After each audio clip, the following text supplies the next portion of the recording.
si Sister Linda, mga gagaye, mga kaisan, ay magpupurgod na ngayon. Ay, bukas pala.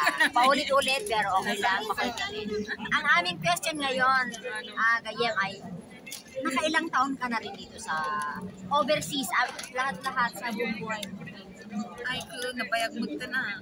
34 years in Kapuro. Ilang taon ka na ngayon? Ayan, more than half of her life, mga kaibigan, ay ay, basta congratulations dahil uwi ka na, makasama mo yung logo, makasama mo yung mga anak. Ayan. At syempre, masaya matatanggal ng mga sakit ng katawan mo. Lahat-lahat. Yes, iwas stress ka na. Pero dahil nag-ismer ka naman yan, ang takaw-takaw mo, may gusto ko bang itanong kay Sister Linda? Ano naman ang advice mo sa aming mga Sophie, Sophie, ang may advice ko lang sa inyo, mag-ipon na kayo ng pera para mag-sikwela tayong lahat. Para sa ganun, magpasyanan din ulit tayo doon, magkita-kita pa rin, banding sa other pa, o diba? habang kaya pang maglakad. Oo, habang kaya pang maglakad. Magbiyahe. Oo, alang magsasarapod kanto nga, magkakalinda o may kami pasya. Diba? Dapat, kailangan talaga malakas, mag-ipon na. Magbanding ulit tayo sa Pilipinas. Hindi lang dito yung banding natin. Oo, hindi yung gastos dito, gastos doon, kaya ilimit-limit na yung gastos. Yes, thank you so much, Gayem. At meron pa akong isang katanungan dahil napakatagal mo dito sa Hong Kong. Hindi lamang dito sa Hong Kong, dito sa bilang isang OFW. Ano ang nagpatibay sa iyo upang kahit na malayo ka sa pamilya mo ay mag-hoang ka at magtrabaho tayo para sa ating pamilya? Anong nagbigay sa'yo ng katibayan ng loob? Ayan. Eh, syempre, inisip mo yung future ng mga anak mo. Inisip mo din yung paano na lang pag wala ka sa abroad, ay kakabuhay sa Pilipinas, di ba? Kaya kailangan tiis-tiis muna. Kaya pasalamat din kay Lord at kahit papaano, binigay naman niya mo yung service kahit Magkano? Huwag mo rin sabihin kasi utangan ka namin. kahit papaano, di may pampaaral din naman yung mga anak, di ba? Kaya ang advice ko sa inyo, mag-ipon na habang Trabaho pa kami. hindi, wag nyo antayin lang maano yung edad ko na 56 years old, nandito pa rin sa ako. Ano naman ang advice mo sa mga kapamilya na nasa Pilipinas, na may mga pamilyang nasa abroad? Kaya yun sa mga pamilya na Sa Pilipinas, nag-antay naman kayo. Mga mahal natin sa buhay.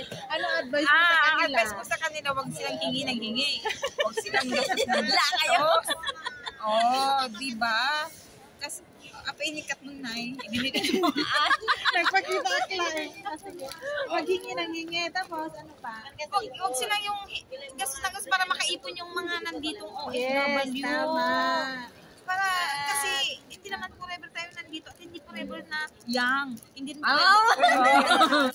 naman tayo forever na malakas ang katawan. Tumatanda tayo every year, di ba? Nadagdagan ang edad natin. Kaya huwag silang magtipid din sila.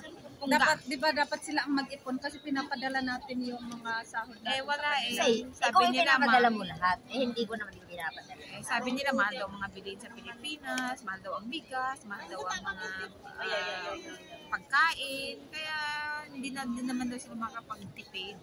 Kaya ang ko lang, kung gaano sana tayo na nandito na OFW na day off na puro itlog, diba? Sardinas ang ulam, diba? Kalabasa at saka utong, diba? Samantalang sa kanila, nagsasawa na sila sa kami. Tayo, Grabe naman kayo. Nangonsensya na to. hindi pa nga tayo makapag-Jollibee, di ba? Diba, force na lang tayo. Pero ayaw na natin yung Jollibee. Hindi na tayo makapag-chowking at saka mang inasal. Pero kapag may... Kaya naman natin.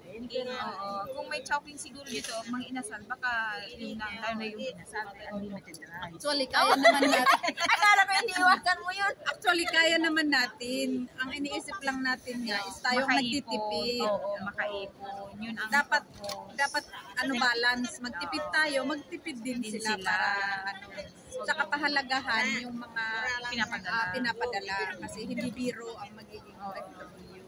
Kaya totoo lang hindi rin biro ang mag-budget. Oo. Kasi ikaw na OFW, ano yun, maramdaman mo yung homesick, di ba? Yung stress ka sa amo, lalo na sa pagluluto. O, di ba? Isip-isip. Punta ka ng palengke, pagbalik mo, di ba? Na-stress ka sa trabaho. Di ba? Daming gawain. Congratulations, napagtagumpayan mo natin. Kaya salamat sa inyong mga kaibigan ko, di ba? That's what friends are for good times and bad times. Nandiyan kayo para sa akin. Si Bessie Malo pumunta sa 7-Eleven. Maraming salamat sa inyo. Graduate na siya. So, magbabay na tayo ngayon. Bye-bye! Ayan, basta ang masasabi namin ay God bless you. Tsaka syempre, dapat meron tayong laging connection. Syempre sa FB, sa Messenger, sa chat, Magpatuloy pa rin ang kay Lord. Sir kay Lord. Ayan, ingat po tayong lahat and God bless us always, mga ka-OFW at mga Kainsan Office Channel. God bless us always. Nandito kami sa Hong Kong International Hindi Airport. naman nakikita yung babay mo. Babay ka ng babay. Bye! Hindi ko pa nakain yung last. Last bite mo?